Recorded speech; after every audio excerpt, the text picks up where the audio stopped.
ये है ईरान के एम्बेसडर मुज्तबा अमानी।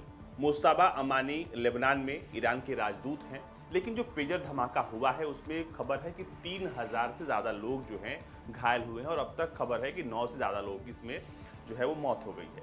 लेकिन इस पेजर धमाके से इनका क्या संबंध है, हम आपको बताने वाले हैं। लेबनान में ईरान के राजदूत जो हैं वो भी इस धमाके की चपेट में आ गए हैं। खबर है कि इन्हें भी चोट आई है। इनके पास में जो पेजर था वो भी फटा है, जिसके बाद इन्हें चोटें आई हैं। बताया गया है कि जो चोट इनको आई वो बहुत माइनर है, ऐसे में जान माल का नुकसान नहीं हुआ है। इनके परिवार में से इनकी बीवी ने कहा है कि इन्हें चोट आई है, पर वो चोटें माइनर है, ऐसे में ये खतरे से फिलहाल बाहर है। आपको बता दें कि इस वक्त सबसे ज़्यादा चर्चा लेबनान और इजराइल के बीच पेजर धमाके को लेकर हो रही है। दावा है कि ताइवान की कंपनी जो ये पेजर बनाती है उसने अब इन तमाम आरोपों को खारिज करके कह दिया है कि बल्कि उसने नहीं, किसी और कंपनी ने पेजर बनाया था, उसके पास सिर्फ उनका ट्रेड लाइसेंस था।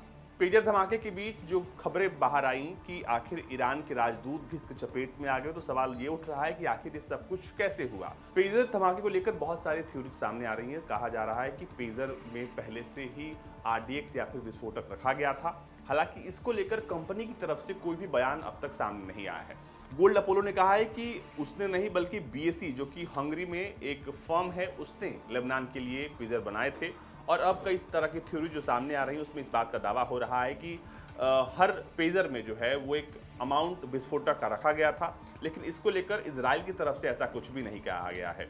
फिलहाल BSE से रॉयटर्स ने बातचीत करने की कोशिश की, लेकिन अभी तक BSE की तरफ से कोई जानकारी बाहर नहीं आई है। जो पेजर ब्लास्ट हुए हैं उनका मॉडल है AR-924 मॉडल और इन्हें BSE ने लेबनान को बेचा था। कहा जा रहा है कि शिपमेंट से पहले ये पूरा शिपमेंट जो है मोसाद के हाथ लगा, जिसके बाद इसके भीतर विस्फोटक डाला गया।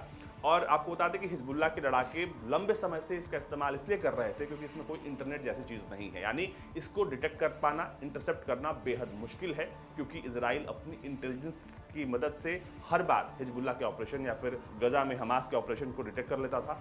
लेकिन यहाँ पर जब पेजर धमाके हुए हैं उसके बाद बहुत सारे थ्योरीज बाहर आ रही हैं और कहा यह भी जा रहा है कि अब कुछ भी सेफ नहीं है। हालांकि बता दें आपको कि इससे पहले मोसाद ने ऐसे कई ऑपरेशंस को अंजाम दिया है जिसमें उसने सेलफोन की मदद से बहुत सारे धमाके किए हैं और बहुत सारे इजराइल के दुश्मनों का खात्मा किया है।